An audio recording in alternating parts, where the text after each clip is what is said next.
should be sited in our land. We commend Mr. Governor, His Excellency Professor Chukwuma Soludo of Anambra State for his patriotism in always creating the enabling environment for legitimate Igbo advocacy. We also commend His Excellency Right Honorable Francis Nwifu, Governor of Ebonyi State, for his enormous support for Nnamdi Igbo worldwide, and the state chapter, along with his brother governors from the zone, urging them to go the extra mile to do the needful. In doing so, we place an inexcusable demand on all political leaders of Igbo extraction to rise and advance the release of Nnamdi Kanu and others as a national priority, as a way of restoring confidence, peace, and tranquility across Igbo land. We declare that any Igbo person working very hard behind the scene to frustrate the release of Mazi Nnamdi Kanu and others, you know yourselves, count yourselves as enemies of Ndi. You shall be put to shame. By this declaration, we commend the Ohanaeze Ndigbo worldwide national leadership under the fatherhood of Senator John Azota Mbata for reinforcing the Igbo spirit of unity, peace, under his watch, and we compliment all his efforts on these issues accordingly for the good of Igbos all over the world and their neighbors. We demand for a deliberate federal government establishment of gas infrastructure investment in Igbo land, particularly the southeast, where Nigeria has its highest deposits, with a view to properly localizing and reasonable proportion of benefit to the southeast and parts of the south-south zones of Nigeria. The inclusion of southeast Nigeria from Nigeria's high-pressure gas pipeline infrastructure, the exclusion of southeast Nigeria from the nation's high-pressure gas pipeline infrastructure is unacceptable. The seeming snub or omission of the region from these critical gas pipeline projects, despite its substantial natural gas reserves and industrial potential, has undoubtedly reinforced long-standing negative narrative against our people. We lend support to our compatriots in calling on the National Assembly and His Excellency President Bola Ahmed Tinubu, our dear President, to join to actualize the creation of a Neoma state, along with others in favor of our people. We further call on the federal government and the government of Edo State to ensure the protection of ancestral Igbos in Edo State, the Ibankers, to guarantee their safety and well-being from all manners of oppression. So on and so forth. So let's pick that line again, because I did mention it from the start. It's not just Nnamdi Kanu that is in detention. There are many that we don't even know their names. We don't know their details, simply because Nigeria ensured that they were completely out of circulation. You know, when you are missing your loved ones, and then you're like, you can't find them, so you go to the police station to report a missing person. That didn't work. Then you decide to go to the morgues and see if maybe something happened. Or you go to the hospital or something, right? Then where do you go to next? You can't find your missing person, maybe prison. Then you started searching from prison to prison to prison to prison. And they are not there, simply because they were not registered in by those names. They are put in under a different arrangements just to ensure that this systemic, profiling of these Igbos in a way that they believe is, their way of probably like, crushing the, I don't even understand the barbarism behind the, I don't understand the, what do you call it? The motive or whatever it is behind that barbarism. They are happening. You have no idea the battle that Boko Haram and his APC truly unleashed on the eastern part of Nigeria, whether you are IPOB, whether you like Nnamdi Kanu or not, doesn't matter. You're not spared. So are you telling me that the Igbos are not substantially represented in APC? As of today, almost all the Igbo governors are in APC. Shouldn't that even come for something? That's the kind of question I usually ask myself, like, okay, the Fulani terrorists are terrorizing us in Yoruba land, like they have been doing in the Middle Belt and the other part of northern Nigeria for some times, right? So as a Yoruba man, even though now nobody can say that, but as a Yoruba man, when Boko Haram was there, I bet some of you would be like, if the president of Nigeria was a Yoruba man, he wouldn't open his eyes or close his eyes rather and allow all this nonsense to continue, especially in Yoruba land. But now it is happening because a Yoruba man is there, you know?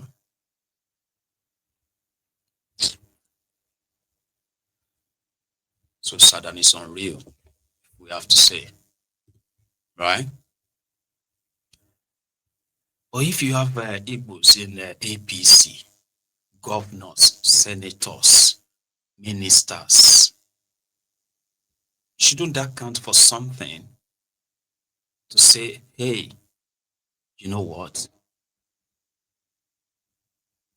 We shouldn't treat the Igbos the way we are treating them, systemically trying to ostracize them, and at the same time, call them people who are like, claiming victims.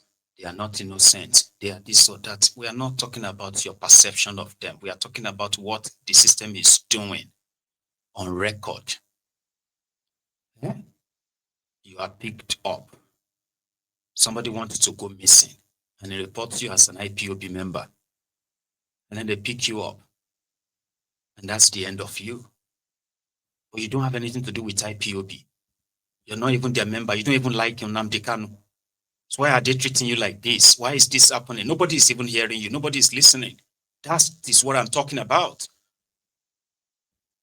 Apart from the fact that the IPOB, they have done so well to try to, criminalize. They have their members who have been killed for doing nothing. Then they have innocent Igbos who have just been picked up simply because of some other unrelated things. And the only way to make them disappear is to say they are IPOB or they are ESN. And that's it. They will disappear. How is that justice? They were prosecuting them in the pages of newspaper, in their media houses. They are hosting media chats about atrocities of IPOB, insecurity in eastern Nigeria. They are prosecuting them in the media or in their courtroom.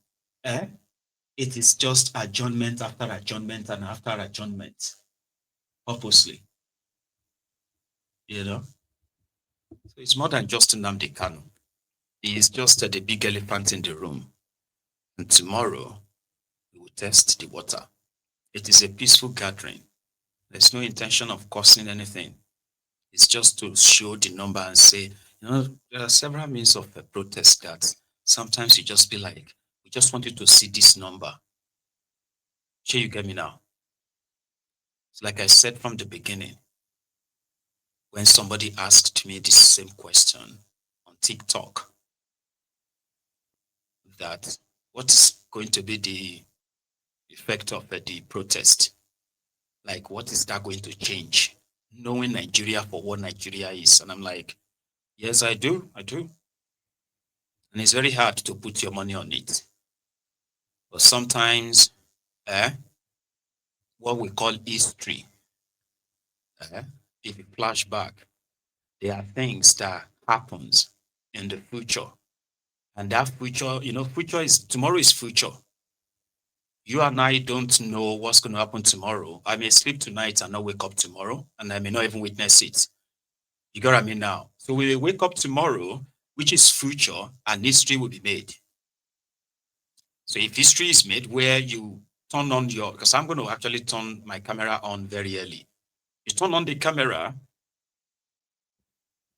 and then you have this number that you yourself, you are like, oh my God, is this actually happening?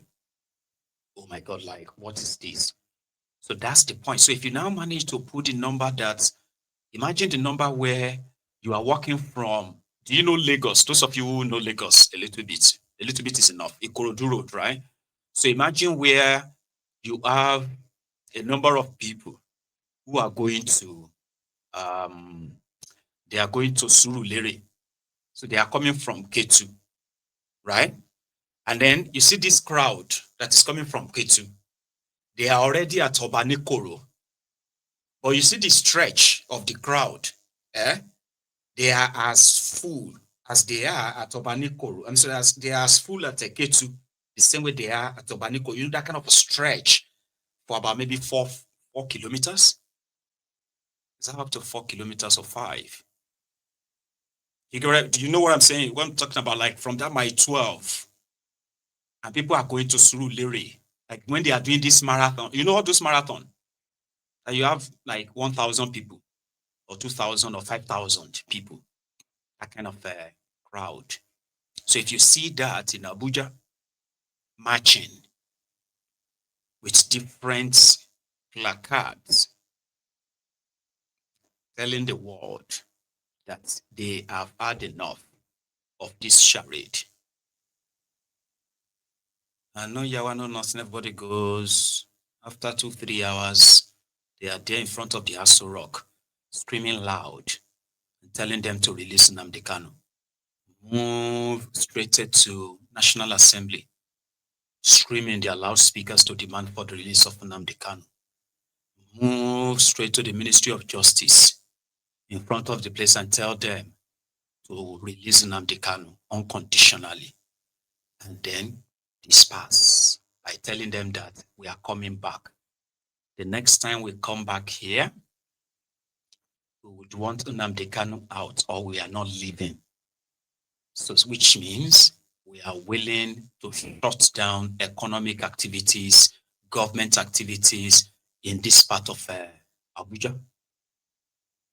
And the number you are seeing today will be a child's play to the number that will besiege this place when we come back next week. You know, seeing is believing. Even if they hire counter protesters, you know, that ones that they will pay people, 100 people, they will gather them together and pay them 1,000 naira, 2,000 naira, eh? When they themselves see the coming crowd, you will see some of them that will begin to disperse and they will join the crowd. That's what I'm talking about. That's the only way we can see any difference. I will still appreciate everybody that will come out anyway. Whether they are 10, 20, 10,000, 20,000, we'll still be very grateful to you for creating time to help swell the number and at the same time help, raise the bar for the demand of the release of Nnamdi Kanu. It doesn't make any sense anymore. And some of you may want to just forget him and just move on. But injustice anywhere is a threat to justice everywhere. And since it is Nigeria's turn by turn Nigeria Limited, right? Politicians will continue to tell themselves that they are doing well. But you, who is their direct victim, you may never have the chance of actually having this, big voice, other voices added to yours to make it bigger in demanding for something better for yourself when they come for you. That is why, don't wish injustice on anyone. Oh, he deserves it, but he deserves injustice. Even if you don't like their politics, even if you don't like their opinions, in this day and time, people tend to disagree a lot, which is all right. But disagreeing in a way that you actually would wish evil on yourselves, injustice on yourselves, is very stupid, honestly. Because whatever you think won't touch you, will eventually touch you. And the way it's going to touch you, the way you're going to feel it, it's going to be so similar to the feelings of these ones you are. Because it will even be sadder that today we are all demanding for the release of Nnamdi Kanu, right? Simply because a lot of people believe that he's done nothing wrong. And this entire thing is a charade, right? Or in your own case, you don't even have to do anything as well. Before the injustice will batch into to your home. And you likely want people to understand you too. Unfortunately, if they keep on the way they are going, there will be nobody there to possibly say, what you did to this man is wrong. This is very wrong. We will not accept it. The reason why people speak up, right, speak up against injustice, it's not because they are direct victims. It is because they do not want to become victims too. Because injustice anywhere is a threat to justice everywhere. Right? So that's on that. Going a little bit, back into their politics. I have here the senator, the ex-convict, making proposition for Nigeria to amend their constitution and stop this rotation, 4-year, 2-term presidency to 6-year single term. And he said he's forwarded that to their constitutional amendment, blah, blah, blah, blah. But listen. Your Excellency, as a member of the Constitutional Review Committee, what's the opinion on Nigerians' demand for review of the tenures for governors and presidents? Are we still going forward for 2-term or single 6 years tenure? Well, in my private opinion, as a person, I would like to appeal to my colleagues on this committee chaired by the Deputy Senate President, Distinguished Senator Jibrin Barao, CON, that our members in the Senate and the House of Representatives, chaired by Honorable Benjamin Kalu, that we should come together and agree to do a 6-year term, one single tenure. Because people are busy fighting after 4 years. They are fighting for another term. So let everybody come in knows it's just doing a single year, 6 years. And there will be no rancor, there will be no problems. Let us devote our time, most of our time, to give Nigerian people what they want. Because everybody needs enjoyment. I want Nigerian people to have enjoyment of democracy, where a single tenure can give them what they want, provide food on their table, provide adequate transport, provide access to movement for them and security. So a single one-time tenure is the best tenure to go with. And that will give confidence in our democracy. We must not do what the American Constitution is saying. We must change some of those ways of American Constitution because we're a developing country that needs to develop. And this is why we are suffering, because we want to do what the presidential system of America says, and our economy cannot carry it. So I see a lot of people in executive in a hurry to acquire more wealth to be able to run for second term. This will stop it, and this will give us. We can start this from 2031 or 2027. I don't care. Even those that are governors now can run for 6 years, one tenure. It doesn't make any meaning from 2027 or 2031. If we decide, we can amend the constitution to start from 2031. Or we'll amend it to start from 2027. It's the good of Nigeria. Nigerians should start appreciating for us to do what is for the benefit of our people. But the benefit of Nigeria. I don't care the name anybody will call me. I will always speak and say the truth. Like the day I said that in Africa, Nigerian journalists are the best. I still stand by it. In Africa, Nigerian judiciary is the best, and I still stand by it. So we have to stand up to speak the truth. I think I have answered. I don't want to take any other question. I'm just coming out of church. Allow me to go and enjoy the... Tell me. Tell me, what are we producing and selling to other countries? Not even slippers. We eat the skin of our cows instead of turning them to beautiful bags and shoes. Eliminate that. It's a sign of poverty. So, Ojiuzo Kalu's proposition is that